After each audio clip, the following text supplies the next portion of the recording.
The victory at Okinawa meant America's military planners now had to decide what to do next. Despite shattering defeats, the Japanese still showed no sign of surrendering.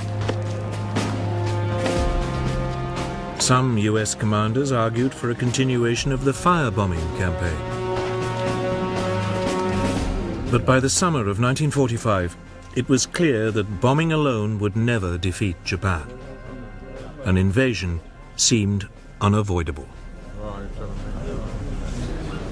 But the question was, at what price?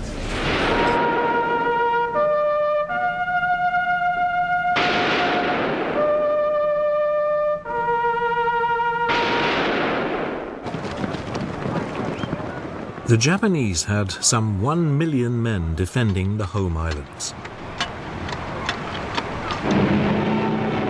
They were supported by about 5,000 aircraft, and new kamikaze pilots were being trained all the time.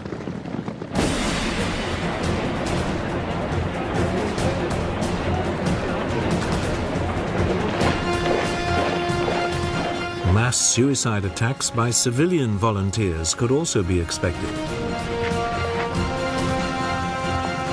A bloodbath seemed inevitable.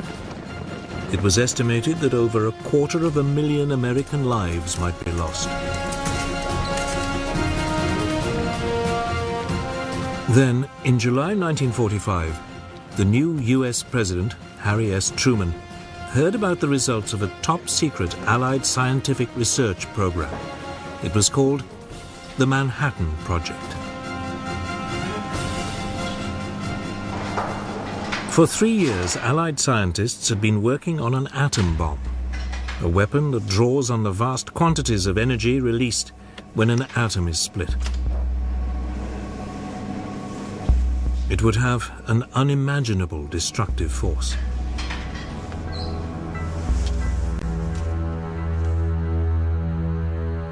The project was led by US General Leslie Groves, an Army engineer.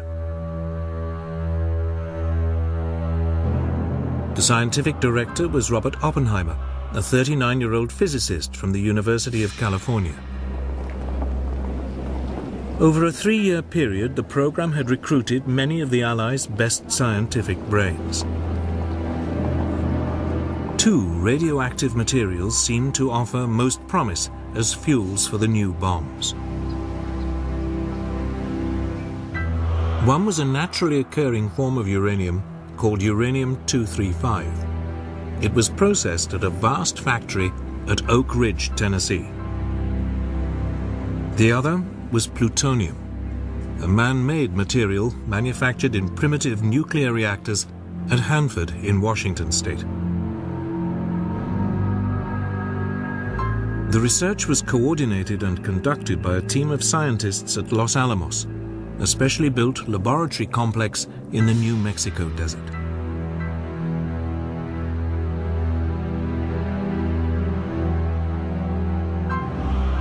By early 1945, the Los Alamos scientists were pretty confident that they had a uranium bomb that worked. But it required huge quantities of uranium-235, and the scientists worried that they didn't have enough of it. So they also designed a second bomb that used plutonium.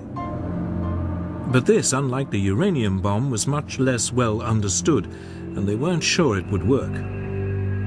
Before it could be used, they would need to test it. By early July 1945, after an expenditure of more than $2 billion, the plutonium bomb was ready for trials. The gadget, as it was called, was mounted on a steel tower in the New Mexico desert. At 5:30 in the morning of July the 16th, the atomic age began.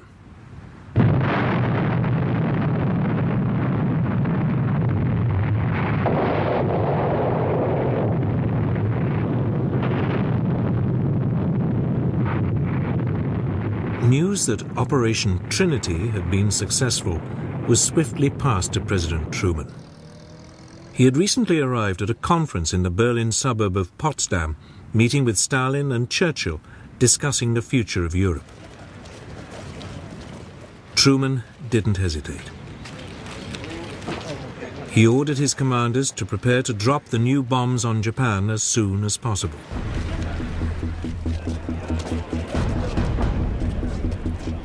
Two bombs, a uranium device codenamed Little Boy and a plutonium bomb called Fat Man, were now transported to the Mariana Islands.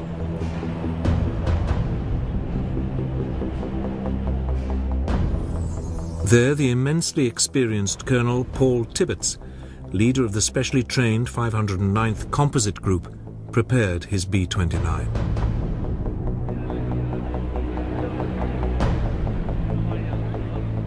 At 2:45 in the morning of August the 6th, Tibbets lifted his plane, named Enola Gay after his mother, off the runway.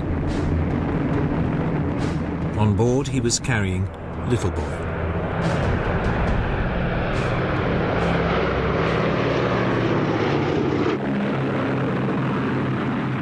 The flight to the target, Japan's fourth largest city, Hiroshima, went without a hitch.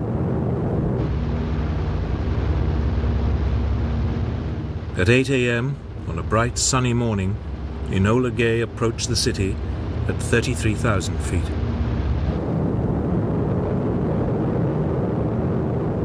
Then, at just after 8:15, Little Boy was released.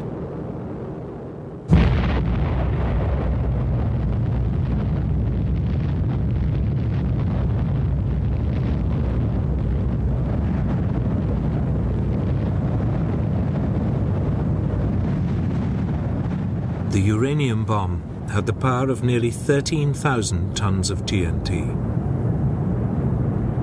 The temperature beneath the mushroom cloud reached 5,000 degrees centigrade.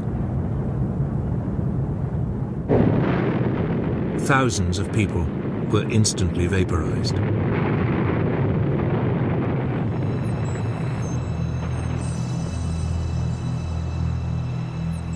Shock waves leveled buildings up to a 5-mile radius.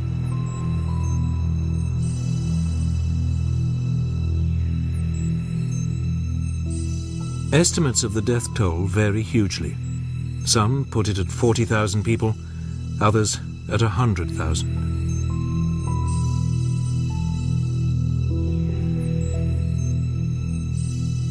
Many suffered from terrible burns and blistering.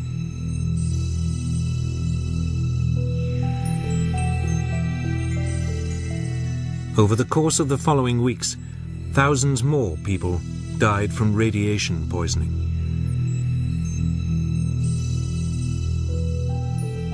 On August the 7th, 1945, President Truman told the world about the bomb and issued Japan with a warning.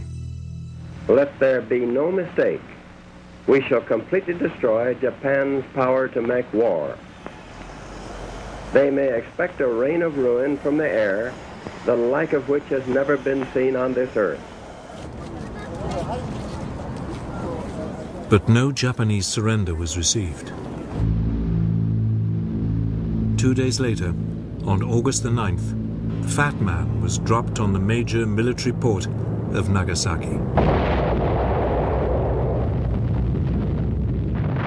The plutonium bomb was even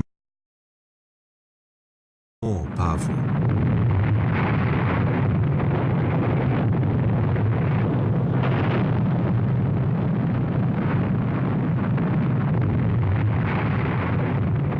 In fact, the bomb fell way off target, but it still caused massive destruction.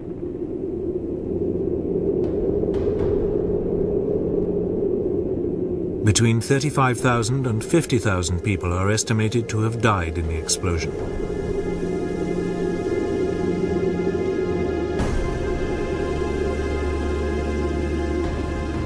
The Japanese government could now have no doubt that they faced a new and horrific weapon. But the question remained, would even this force them to surrender?